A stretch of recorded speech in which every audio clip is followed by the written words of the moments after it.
December 7th, 1943. General George C. Marshall, Army Chief of Staff, received word from President Franklin Roosevelt in Washington. Roosevelt had just returned from the Tehran Conference, where he had met with Churchill and Stalin. The message was clear. Roosevelt had made his decision about who would command the invasion of France. The choice would determine how the war ended. How many Americans would die in France? How many months the fighting would last? Whether Soviet tanks would stop at Berlin or roll to the English Channel. Marshall understood the weight of what was being decided. This wasn't just about selecting a commander. This was about choosing between military efficiency and political necessity, between the general who could win fastest and the general who could hold the alliance together. For months, everyone had assumed Marshall himself would get the job. He was the obvious choice. As Army Chief of Staff since 1939, he had built the American military from 200,000 men into a force of millions. He had planned the global strategy, selected the commanders, and coordinated operations across 2 oceans and 3 continents. Churchill called him the organizer of victory. The invasion of France was the culmination of everything Marshall had built. Roosevelt wanted Marshall to have the command, but Roosevelt also knew he couldn't spare Marshall from Washington. The global war effort depended on Marshall's strategic oversight and his ability to manage the Joint Chiefs of Staff. As Roosevelt told Marshall, "I didn't feel I could sleep at ease if you were out of Washington." So the choice fell to Lieutenant General Dwight Eisenhower. He was currently serving as Allied commander in the Mediterranean. He had never commanded troops in combat before 1942. He had spent World War I training troops in Pennsylvania. His entire career had been staff work, planning, and political coordination, but he was cautious, diplomatic, skilled at managing egos and building consensus. Roosevelt's decision shocked many officers. What about Lieutenant General George S. Patton, Jr., who was commanding the 7th Army in Sicily? Patton had an exceptional combat record. He had saved the North African campaign after the Kasserine Pass disaster. He had taken Palermo in 38 days when British commanders said it would take months. He had won every major battle in North Africa and Sicily. His troops called him Old Blood and Guts and would follow him into hell. German commanders feared him more than any other Allied general. But Patton wasn't even considered for a supreme Allied commander. He wasn't in the conversation. He wasn't on the list. Despite being America's most successful battlefield commander, despite his tactical genius, despite his proven ability to win battles faster than anyone else, George Patton was too politically toxic to be trusted with coalition command. This wasn't because of the slapping incidents that would become public weeks later. This was because Marshall, Eisenhower, and Roosevelt all knew something the American public didn't. Patton could win battles brilliantly, but he couldn't manage allies. He couldn't control his mouth. He couldn't subordinate his ego to diplomatic necessity. He saw coalition warfare as a competition where American forces should dominate and British forces should follow. He treated war correspondents as tools for personal publicity. He said offensive things about allies without considering consequences. Patton was an operational genius. But supreme command required more than operational genius. It required managing Churchill's pride and de Gaulle's ego. It required building consensus among officers who disagreed about strategy. It required making suboptimal military decisions to preserve coalition unity. Patton couldn't do any of this. He didn't want to do any of this. He resented having to do any of this. So Roosevelt chose Eisenhower. And Patton would spend the war executing other people's plans instead of making his own. He would command armies brilliantly within strategic frameworks others established.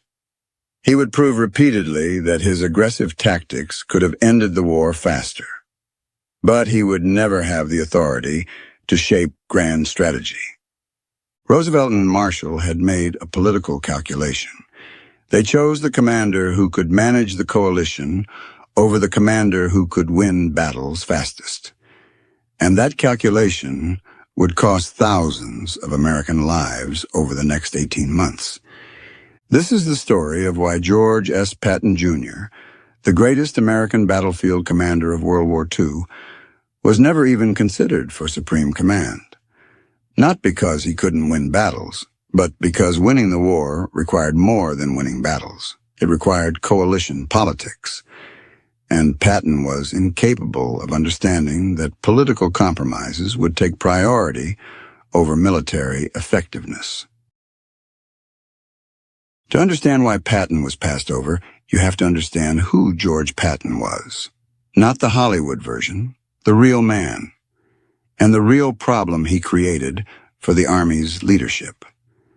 George Smith Patton, Jr. was born in 1885 into a wealthy California family with deep military roots.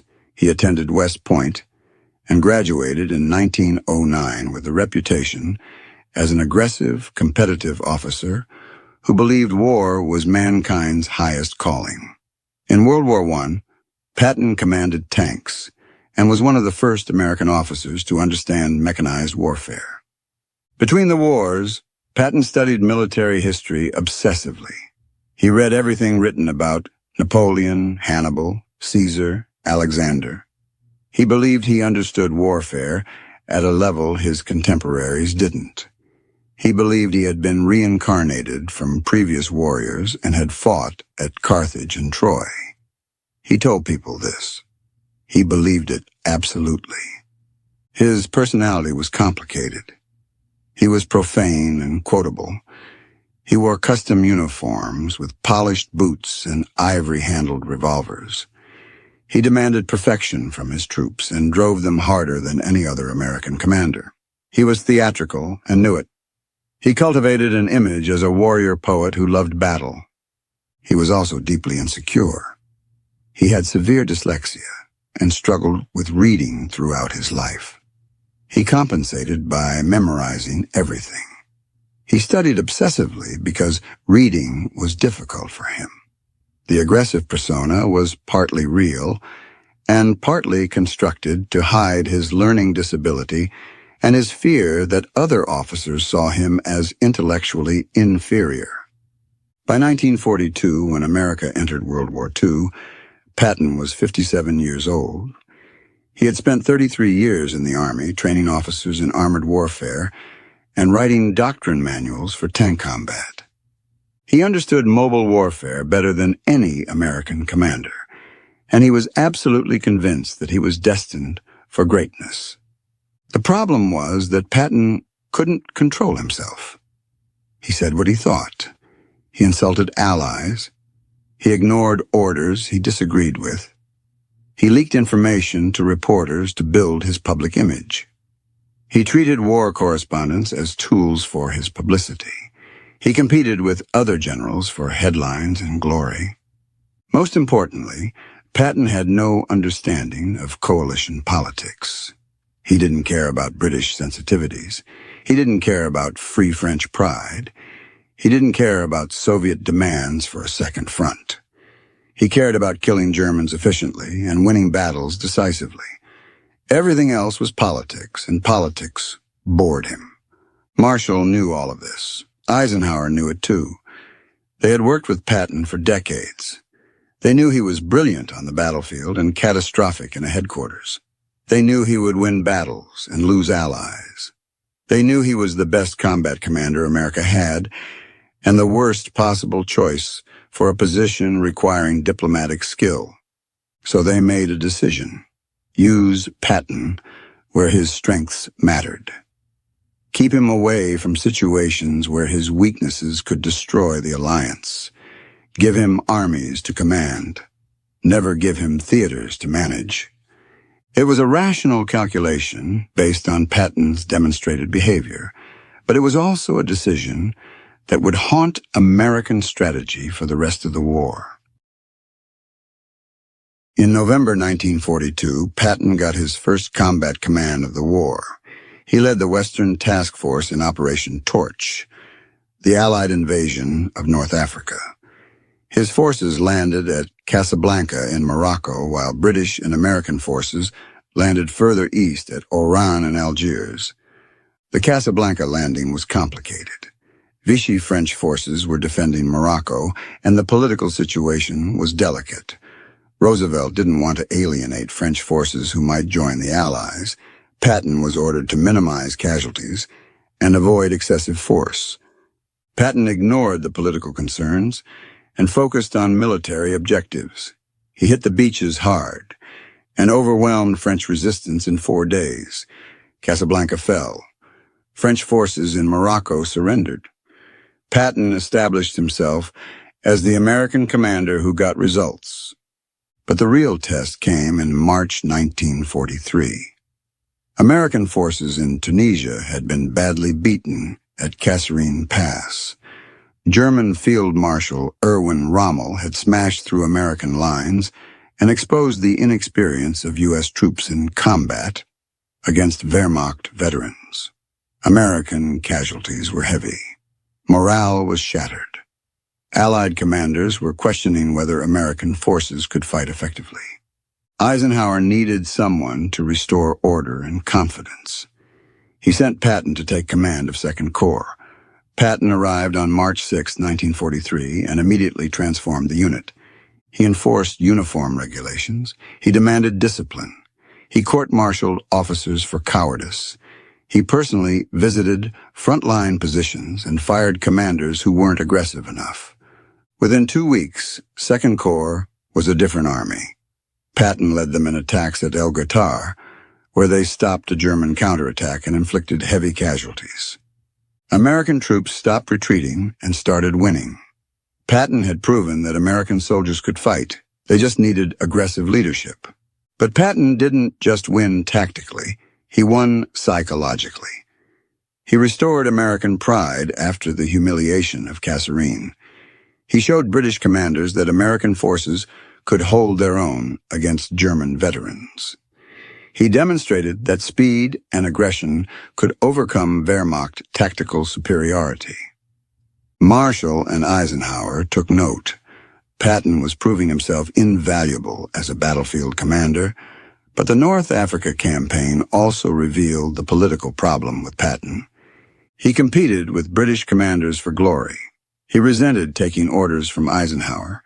He gave unauthorized interviews to reporters. He complained about supply allocations. He made it clear he thought he should be in command of the entire North African theater. Eisenhower had to manage Patton constantly. He had to smooth over conflicts with British officers. He had to explain away Patton's public statements. He had to balance Patton's tactical brilliance against the diplomatic headaches he created. Still, the results were undeniable. Patton had taken a defeated, demoralized corps and turned it into an effective fighting force in 2 weeks. When North Africa fell in May 1943, Patton's reputation as America's best combat commander was established. The question was what to do with him next. In July 1943, the Allies invaded Sicily. Patton commanded the U.S. 7th Army. British Field Marshal Bernard Montgomery commanded the 8th Army. Eisenhower commanded the overall operation. The strategic goal was to secure Sicily, knock Italy out of the war, and prepare for the eventual invasion of France. The plan gave Montgomery the main route north to Messina.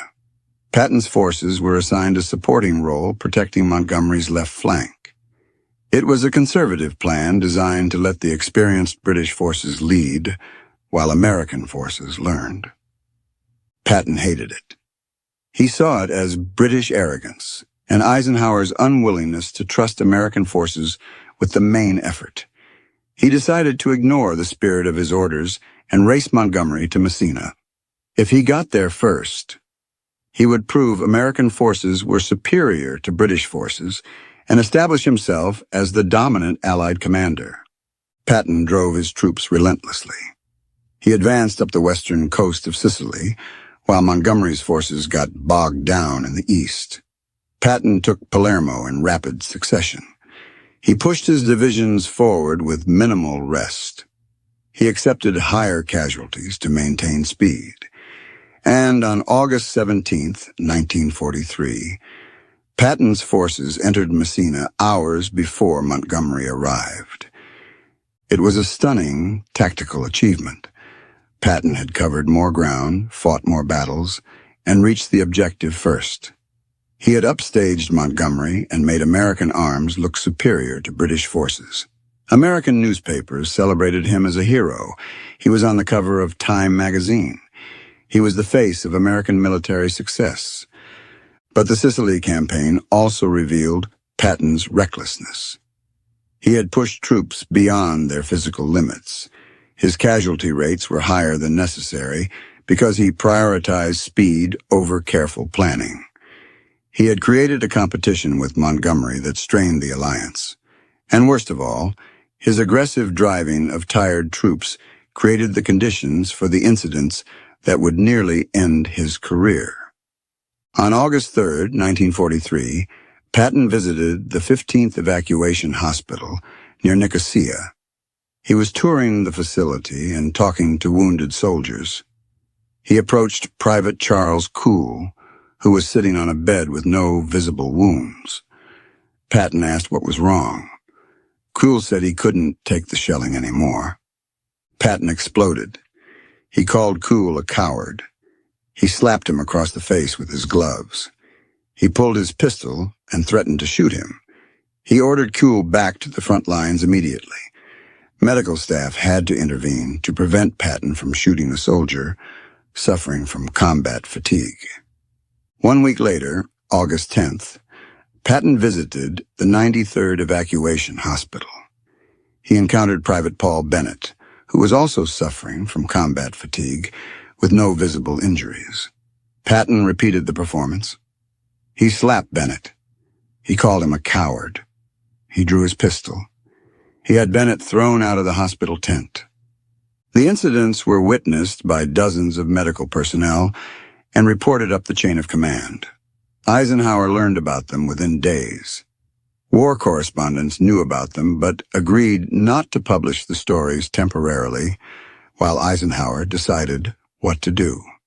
Eisenhower faced an impossible choice. Patton had just won the Sicily campaign and was the most successful American commander in the theater. But he had assaulted soldiers suffering from psychological wounds and had violated every principle of military justice and medical care. By regulations, Patton should have been court-martialed and relieved of command. Eisenhower made a political calculation. He privately reprimanded Patton and ordered him to apologize to the soldiers, the medical staff, and every division in 7th Army. But he did not relieve Patton of command. He did not court-martial him. He kept Patton in theater because he believed he needed him for the invasion of France. The decision became public in November 1943 when radio commentator Drew Pearson broke the story on his broadcast on November 21st. The American public was outraged. Congressmen demanded Patton be fired. Veterans organizations called for his court-martial. The Secretary of War was flooded with letters demanding Patton be held accountable. But by then, Eisenhower had made his recommendation for Supreme Commander, and he had included Patton in his plans for France. Not as Supreme Commander, as an Army commander under Eisenhower's direction. Because Eisenhower believed Patton's tactical genius was worth tolerating his character flaws. Marshall agreed with Eisenhower's assessment. Patton was too valuable to lose. But he was also too dangerous to promote beyond Army command. The slapping incidents gave Marshall and Roosevelt public justification for what they already knew. They could point to his lack of judgment, his inability to control his temper, his disregard for military regulations. They could explain why Patton would never be trusted with anything beyond battlefield command. It was a convenient rationalization. The truth was that Patton's personality, his competitiveness, his inability to work within coalition politics. These had always disqualified him from theater command. Patton was never going to be considered for Supreme Allied Commander. The slapping incidents just gave everyone a public excuse for a decision that had already been made based on who Patton was. So why did Roosevelt choose Eisenhower over keeping Marshall in the field? And why was Patton never even in the conversation? The answer to the first question was strategic necessity. Marshall was indispensable in Washington. He managed the global war effort. He coordinated with the British. He oversaw operations in both Europe and the Pacific. He worked with Congress on appropriations and mobilization. Roosevelt literally told him, "I didn't feel I could sleep at ease if you were out of Washington." Marshall was too important to the overall war effort to be tied down, commanding one theater. That left Eisenhower as the logical choice among the remaining generals. He had never commanded troops in combat before 1942. He had spent World War I as a training officer at Camp Colt in Pennsylvania.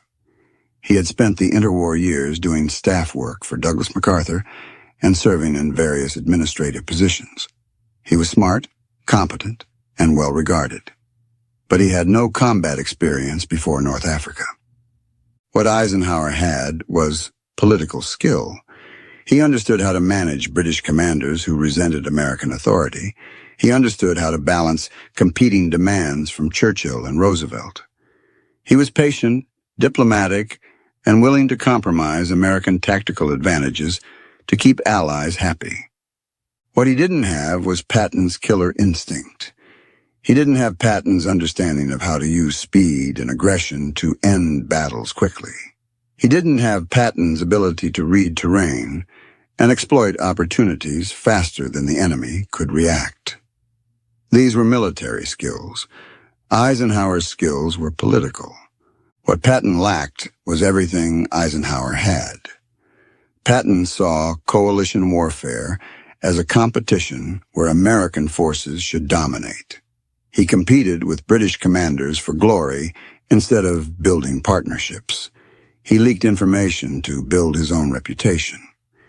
He said offensive things about allies without considering diplomatic consequences. He was incapable of subordinating his ego to accomplish political objectives. This is why Patton was never considered for Supreme Allied Commander, even before the slapping incidents. Marshall and Roosevelt knew that Supreme Command required more than battlefield genius. It required political sophistication that Patton completely lacked. Eisenhower had proven this in North Africa. He had managed the fractious relationship between American and British commanders. He had dealt with de Gaulle and the Free French. He had coordinated land, air, and naval operations across multiple theaters. He had done this without alienating allies or creating diplomatic incidents. Marshall valued this more than combat experience. The invasion of France would require coordinating millions of troops from multiple nations across hundreds of miles of front. It would require managing air forces, navies, supply systems, intelligence services. It would require maintaining unity of command while respecting national sovereignty and pride. Eisenhower could do this.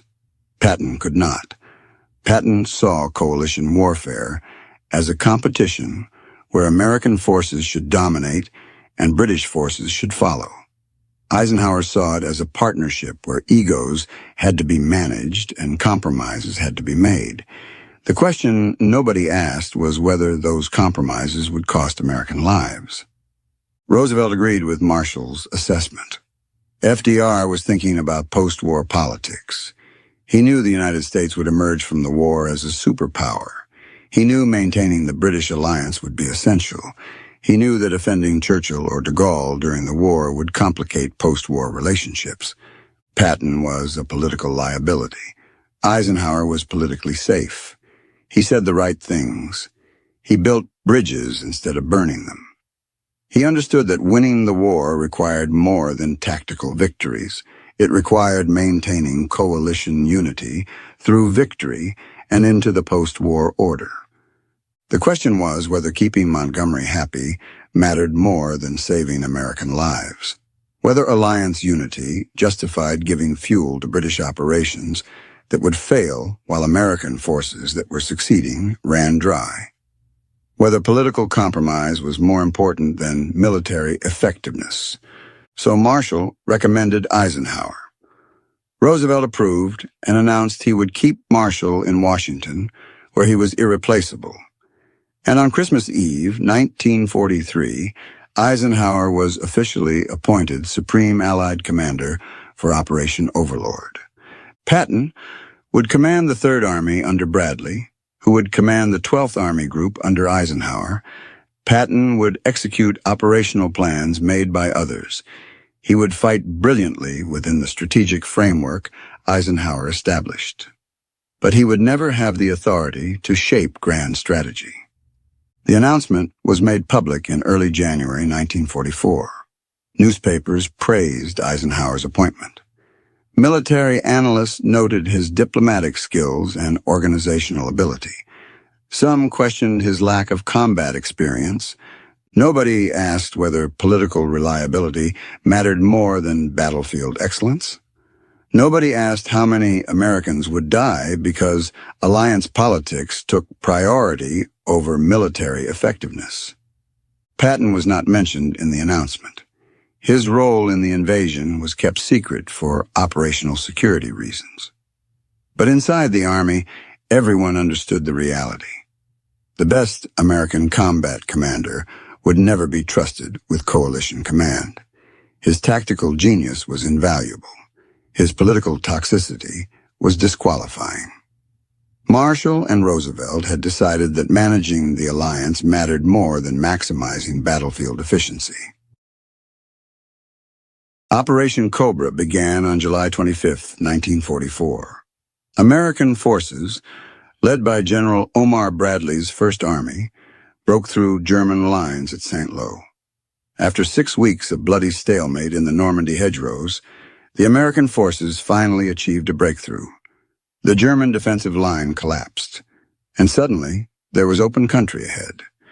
Patton's Third Army became operational on August 1, 1944. His mission was to exploit the Cobra breakthrough. He was supposed to advance into Brittany to capture ports for Allied logistics. It was a conservative plan designed to secure supply lines before pushing deeper into France. Patton looked at the strategic situation and immediately recognized that the plan was obsolete. The German forces in Normandy were broken. Their western flank was collapsing. Paris was vulnerable. The path to the German border was open. Capturing Breton ports would take weeks and wouldn't matter if the war ended before the ports were needed. Patton made a command decision. He would comply with the letter of his orders, but not the spirit.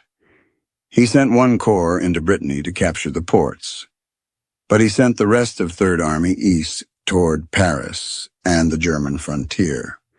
He was gambling that by the time Eisenhower realized what he was doing, Patton would have advanced so far that changing the plan would be impossible. The gamble paid off spectacularly. Patton's forces advanced over 400 miles in 2 weeks. They liberated Le Mans, Chartres, and Orléans. They reached the Seine River and threatened Paris from the south. They pushed German forces into retreat and captured thousands of prisoners. It was the most rapid advance in American military history. But Patton's advance also created problems. His supply lines were stretched dangerously thin. His tanks were running low on fuel. His logistics officers warned that he was outrunning his supplies and would have to stop to let the supply system catch up. Patton ignored them. He told his commanders to keep advancing until they ran out of gas, then to figure out how to get more gas and keep going. On August 15th, Patton received orders to halt at the Seine River and wait for other Allied forces to catch up. Patton found a loophole. He ordered reconnaissance in-force patrols across the Seine. Those patrols kept expanding. By the time Eisenhower's headquarters questioned what he was doing, Patton's entire army was across the river conducting reconnaissance. It was aggressive gamesmanship with orders, not outright disobedience. But the effect was the same. He kept advancing when he was supposed to stop. By August 31st, Third Army had reached the Meuse River, nearly 250 miles beyond where they were supposed to be. Patton had advanced faster than any army in history. He had liberated huge sections of France. He had destroyed multiple German divisions. And he had made a mockery of the careful, methodical plan Eisenhower's staff had drawn up. Eisenhower was furious. Patton had disobeyed orders. He had disrupted the entire Allied logistics system by consuming fuel and supplies that were allocated to other armies. He had advanced so far that his flanks were exposed and he couldn't be adequately supplied. Bradley, who was technically Patton's superior, had lost control of him. But Eisenhower couldn't punish Patton, because Patton's advance had been brilliantly successful. German forces in France were collapsing. Paris had been liberated. The Allied advance had shortened the war by months. Patton had taken risks that violated doctrine and had gotten away with it, because the risks paid off. This was exactly why Marshall and Roosevelt had never considered Patton for supreme command. Patton was willing to ignore orders he disagreed with. He prioritized victory over obedience. He made strategic gambles without authorization. These qualities made him a brilliant army commander. They made him completely unsuitable for theater command. Because if Patton had been in Eisenhower's position, with the authority to make strategic decisions for the entire theater, his aggressive instincts would have created disasters alongside victories. He would have ignored political constraints. He would have alienated allies. He would have taken risks that could have fractured the coalition. Eisenhower understood this. He valued Patton as a subordinate, but would have feared him as an equal. The Third Army's breakout proved that Patton needed someone above him imposing limits and making him operate within strategic constraints. By early September 1944, Allied forces were running out of fuel. The logistics system was breaking down. Armies were advancing faster than supplies could follow. Eisenhower faced a critical decision: which armies would get the limited fuel available, and which would have to halt. Patton wanted the fuel. He argued that Third Army was closest to the German border. He could reach the Rhine River within days if he had adequate supplies. He could cross into Germany proper and threaten the Ruhr industrial region. He believed he could end the war before winter. Montgomery also wanted the fuel. He argued that British forces in the north should receive priority. He proposed Operation Market Garden, an airborne assault to capture bridges across the Rhine in Holland. He believed this would outflank German defenses and allow British forces to drive into northern Germany. Bradley, commanding the 12th Army Group, supported Patton. He argued that Third Army's momentum should be maintained. He believed Patton's aggressive leadership gave him the best chance of breaking German resistance before it could solidify. Eisenhower chose to support Montgomery. He gave the British 21st Army Group priority for fuel and supplies. He approved Market Garden. He ordered American forces, including Patton's Third Army, to slow their advance and consolidate their positions. Eisenhower's decision was not based on military logic. Market Garden was a high-risk operation that required everything to go perfectly. Patton's advance, while aggressive, was working and had momentum. Eisenhower's decision was political. Churchill was pressuring Roosevelt to give British forces a larger role in the final victory. British public opinion was growing frustrated with American dominance of the campaign. Montgomery was threatening to resign if he didn't receive priority, and Eisenhower believed maintaining alliance unity was more important than optimal military strategy. Patton was ordered to halt Third Army's advance. He protested vigorously. He argued that stopping now would allow the Germans to regroup and extend the war. He told Eisenhower that with adequate fuel, he could be in Berlin before the Soviets. He predicted that giving Montgomery the resources would lead to disaster. Eisenhower overruled him. Third Army received minimal fuel and was ordered to conduct limited operations, while Montgomery prepared Market Garden. Patton complained to reporters. He leaked information suggesting that political pressure was overriding military judgment. He made it clear he believed the decision was wrong. Market Garden launched on September 17, 1944. It failed disastrously. British airborne forces were surrounded at Arnhem. Thousands were killed or captured. The operation gained no strategic advantage. Montgomery's reputation was damaged, and the fuel and supplies that could have supported Patton's advance were wasted on a failed operation. But the real cost wasn't measured in British casualties at Arnhem. It was measured in the American soldiers who died fighting through the Siegfried Line in October and November, because Patton hadn't been allowed to outflank it in September. It was measured in the extended war that gave Germany time to prepare the Ardennes offensive. Eisenhower's political decision to support Montgomery had bought temporary alliance harmony. The price was American lives and months of additional combat. Patton believed this vindicated his argument.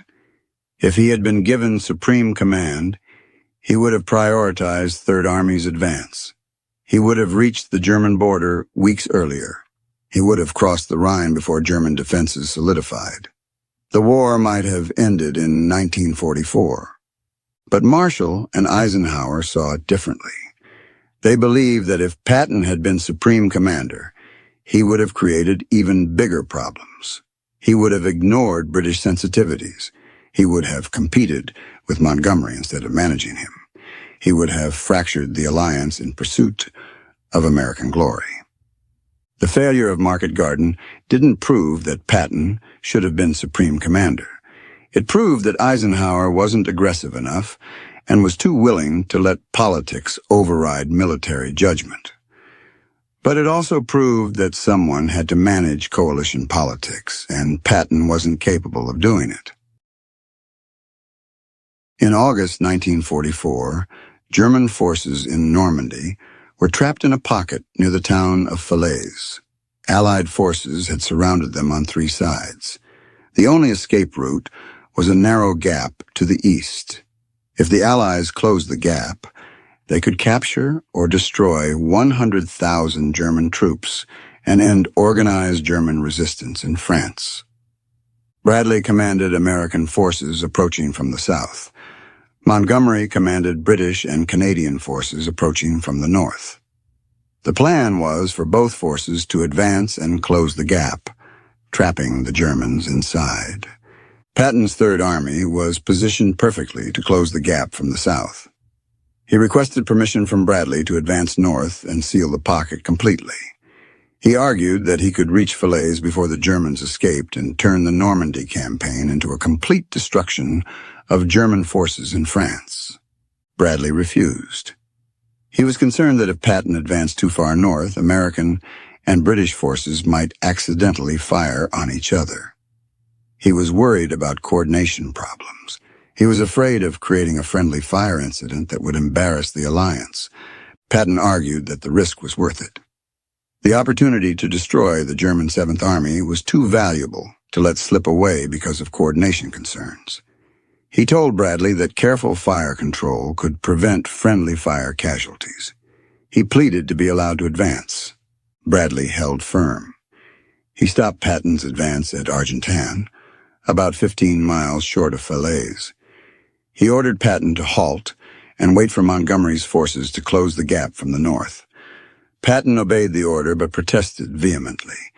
He believed Bradley was throwing away a historic opportunity because he was afraid of upsetting Montgomery. Montgomery's forces advanced slowly toward Falaise. Canadian troops were fighting hard but making limited progress. German resistance was stiffening as they realized they needed to keep the escape route open. Days passed. The gap remained open. Finally, on August 19th, Allied forces linked up at Chambois, partially closing the gap. But German forces kept forcing openings in the next 2 days. The pocket wasn't fully sealed until August 21st. By then, significant German forces had escaped. Between 20,000 and 50,000 German troops got out of the pocket. They escaped with much of their equipment. They retreated east and formed the nucleus of new defensive positions. Those weren't just numbers on a casualty report. Those were SS panzer crews who would defend the Siegfried Line, Wehrmacht infantry who would fight at Hürtgen Forest, the experienced soldiers who would spearhead the Ardennes offensive 3 months later. Every German who walked out of the Falaise pocket would be killing Americans through the winter. Patton knew this. Bradley knew this. They let them go anyway because coordinating with Montgomery mattered more than destroying the enemy. Historians debate whether Patton could have closed the gap if he had been allowed to advance. The argument for letting him try is strong. Third Army was positioned perfectly. Patton's forces were experienced and aggressive. The risk of friendly fire, while real, was manageable with proper coordination. The decision not to let Patton close the gap reflected the coalition politics that Marshall had used to justify not giving Patton supreme command. Bradley was afraid of creating problems with Montgomery. He prioritized avoiding embarrassment over maximizing military effectiveness. He made a politically safe decision that let German forces escape. If Patton had been supreme commander, he would have closed the gap. He would have accepted the risk of friendly fire. He would have told Montgomery to coordinate his advance instead of waiting for permission. He would have prioritized destroying German forces over protecting British pride. But Patton wasn't supreme commander. He was an army commander under Bradley. And Bradley was cautious and political in ways Patton wasn't. So the Germans escaped. The war continued. And thousands of Americans died in subsequent battles, fighting German troops that could have been captured at Falaise. Patton believed this was another example of what happened when political considerations overrode military judgment. He believed that if Marshall had given him supreme command, the war would have ended faster and with fewer American casualties. He was probably right. But he also would have fractured the alliance and created diplomatic crises that would have complicated the post-war order. On December 16, 1944, German forces launched their last major offensive on the Western Front. They attacked through the Ardennes forest, hitting thinly defended American positions. The assault surprised Allied intelligence completely. Within days, German forces had advanced 50 miles and created a massive bulge in the Allied lines. Eisenhower called an emergency meeting at Verdun on December 19th. Bradley, Patton, and other senior commanders attended. The situation was desperate.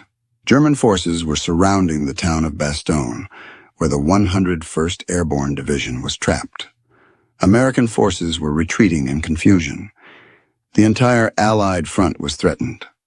Eisenhower asked his commanders how quickly they could respond. Most said they needed days or weeks to reorganize their forces and prepare a counterattack. The situation was too chaotic. The weather was terrible. Moving large forces in winter conditions would take time. Patton said he could attack within 48 hours. Everyone in the room thought he was insane. Third Army was 100 miles south of the battle. Patton would have to disengage from current operations, turn his entire army 90 degrees north, move through winter storms, and launch a coordinated attack. It seemed impossible. Patton explained that he had anticipated the possibility of needing to respond quickly. He had his staff prepare contingency plans for moving Third Army north. He had 3 complete attack plans ready depending on where Eisenhower wanted him to strike. All he needed was the order. Eisenhower gave the order. Patton left the meeting and immediately put his plan into motion. Third Army began disengaging from operations in eastern France, turning north and moving through snow and ice toward the German salient. And on December 22nd, exactly 3 days after the Verdun meeting, Patton's forces attacked the southern flank of the German Bulge. It was one of the most impressive operational movements in military history. Patton moved 3 divisions, approximately 133,000 men, over 100 miles in winter conditions, and launched a coordinated attack with minimal preparation time. His forces relieved Bastogne on December 26th. They drove back German forces and eliminated the threat to the Allied front.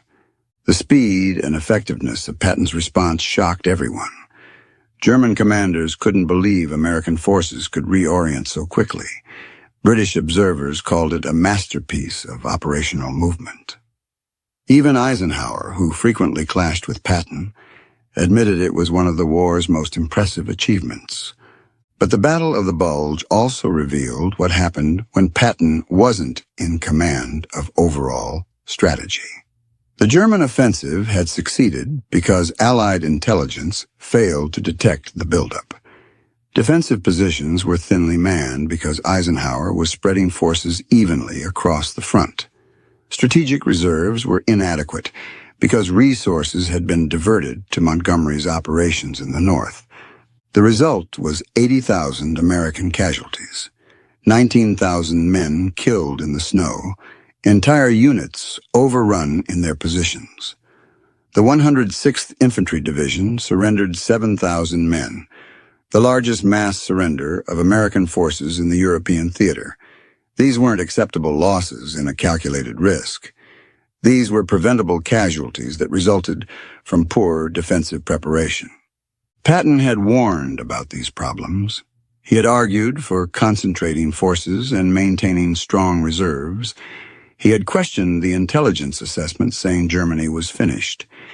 He had been ignored because Eisenhower and his staff believed they knew better. If Patton had been Supreme Commander, would the Bulge have happened?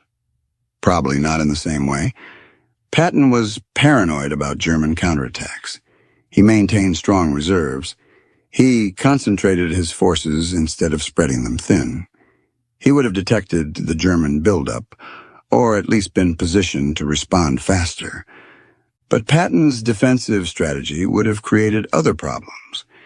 He would have been less willing to give Montgomery resources.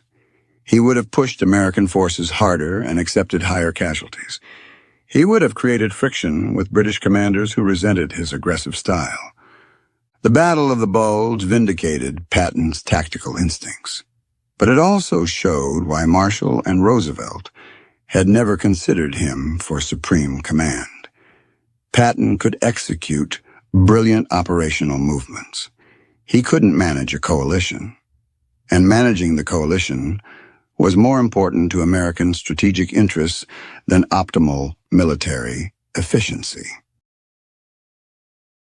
By March 1945, Allied forces had crossed the Rhine River and were advancing into Germany.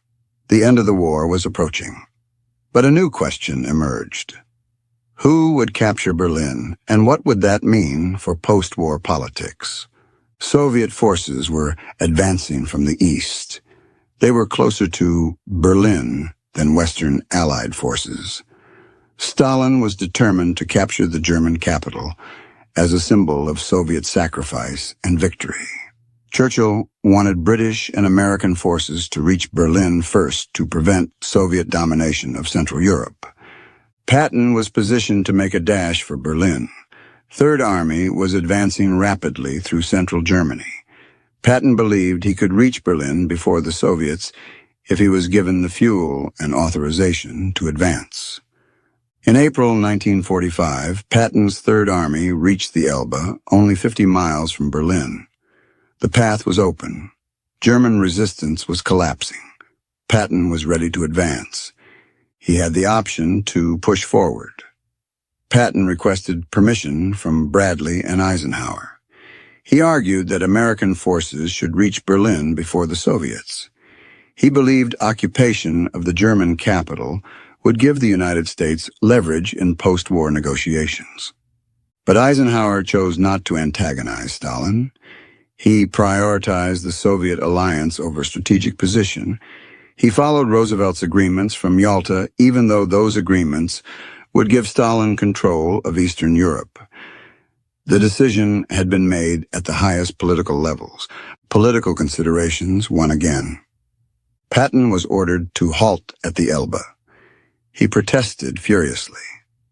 He argued that letting the Soviets take Berlin was a strategic mistake that would empower Soviet ambitions in Europe. He predicted that Stalin would dominate Eastern Europe and threaten Western interests. He believed American forces should occupy as much of Germany as possible before the final German surrender. Eisenhower ignored him. Patton's military judgment was less important than Roosevelt's diplomatic strategy. Third Army halted at the Elbe and waited while Soviet forces fought their way into Berlin. Patton believed this was the final proof that he should have been considered for supreme command. He argued that Eisenhower had been too willing to accommodate Soviet demands. He believed an American supreme commander should prioritize American strategic interests over maintaining alliance harmony with the Soviets. Marshall and Eisenhower saw it differently. They believed the decision to let the Soviets take Berlin was correct because fighting for Berlin would have cost thousands of American lives for no strategic gain. The city was going to be divided among the Allies anyway, based on pre-agreed occupation zones. Racing the Soviets for Berlin would have damaged the relationship Roosevelt and Churchill were trying to maintain. But Patton was right about one thing. The decision to halt at the Elbe allowed Stalin to consolidate control over Eastern Europe. Soviet forces occupied Poland, Czechoslovakia, Hungary, Romania, and East Germany. They imposed communist governments on populations that wanted freedom. The Iron Curtain descended across Europe exactly as Patton predicted. Whether American forces capturing Berlin would have changed this outcome is debatable. Stalin's control of Eastern Europe was based on military occupation, not symbolism. Soviet forces were on the ground. American forces would have had to fight them to prevent communist takeovers. Roosevelt and Churchill weren't willing to risk war with the Soviet Union immediately after defeating Germany. But Patton's instincts were strategically sound. He understood that the post-war order would be shaped by where military forces were positioned when the war ended. He wanted American forces as far east as possible to limit Soviet expansion.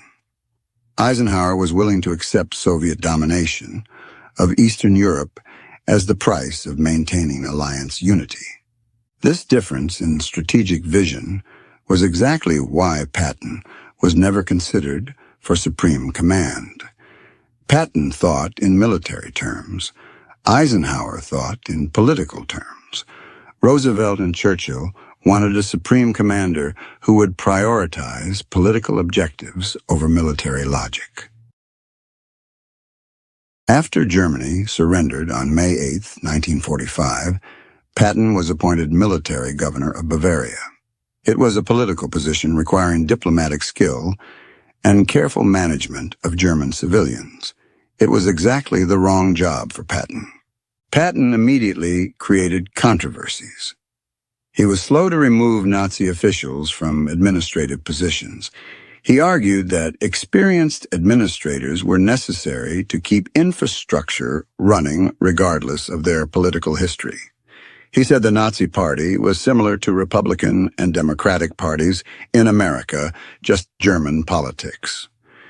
These statements horrified American and British officials. The entire point of denazification was to remove Nazi influence from German society. Patton was treating Nazi Party membership as irrelevant. He was more concerned with efficient administration than with punishing Germans for supporting Hitler. Patton also advocated for rearming German forces to fight the Soviet Union. He told reporters that the United States had defeated the wrong enemy. He said we should have allied with Germany against the Soviets. He argued for immediate military confrontation with Stalin while American forces were at full strength in Europe. These statements violated official policy and embarrassed Eisenhower. The United States was trying to build cooperative relationships with the Soviet Union. Patton was advocating for World War III. He was calling for using German troops, the same forces that had just killed hundreds of thousands of Americans, against America's wartime ally. Eisenhower relieved Patton of command of Third Army and his position as military governor in October 1945. He gave Patton command of the 15th Army, a paper organization responsible for writing the history of the European campaign. It was a humiliating demotion. The Army's most successful combat commander was reduced to writing reports. Patton was bitter. He believed his removal proved that politicians punished honesty. He thought he was being persecuted for speaking truth about Soviet intentions. He felt vindicated by his combat record and betrayed by the political establishment. On December 9, 1945, Patton was injured in a car accident near Mannheim, Germany. His car collided with an Army truck. Patton suffered severe neck and spinal injuries that left him paralyzed from the neck down. He died on December 21, 1945, from complications related to his injuries. His death at age 60 meant he never had to witness the complete vindication of his warnings about Soviet intentions. The Cold War began within months of his death. Stalin imposed communist dictatorships across Eastern Europe exactly as Patton predicted. The Iron Curtain divided Europe for 45 years. The United States and Soviet Union faced off in a nuclear standoff that lasted until 1991. Patton had been right about Soviet intentions. His advocacy for confronting Stalin immediately after Germany's defeat was strategically sound, but his complete lack of political sophistication and diplomatic skill meant his warnings were dismissed as the ravings of a warmonger who couldn't accept that the war was over. If Patton had been given supreme command, his anti-Soviet attitudes would have created catastrophic diplomatic problems during the war. Roosevelt's strategy depended on maintaining Soviet cooperation against Germany. Patton would have jeopardized that cooperation by treating Stalin as an enemy rather than an ally. This is why Marshall and Roosevelt never considered Patton for supreme command.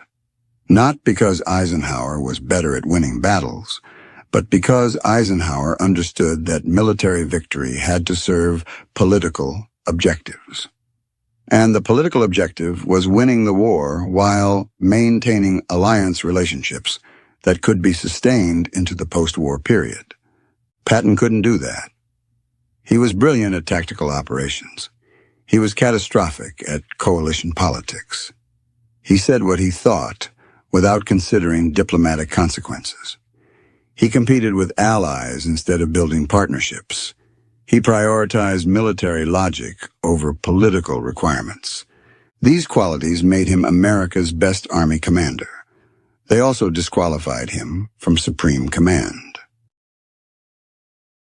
The real lesson of why Patton was never even considered for supreme command is a bitter truth about coalition warfare. Military excellence matters less than political management. The best battlefield commander isn't always the right choice for theater command. Sometimes, the best battlefield commander isn't even in the conversation. Patton understood warfare at a level his contemporaries didn't. He studied military history obsessively. He grasped operational movement intuitively. He knew how to use speed and aggression to achieve decisive results. He was probably the best pure combat commander America produced in World War II. But Patton didn't understand politics. He didn't understand that wars are fought to achieve political objectives, not just to kill the enemy efficiently.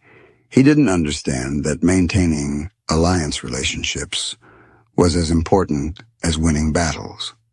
He didn't understand that what you say to reporters matters as much as what you do on the battlefield. This made him unsuitable for supreme command despite his tactical brilliance. Supreme command requires balancing military requirements against political constraints. It requires managing egos and building consensus.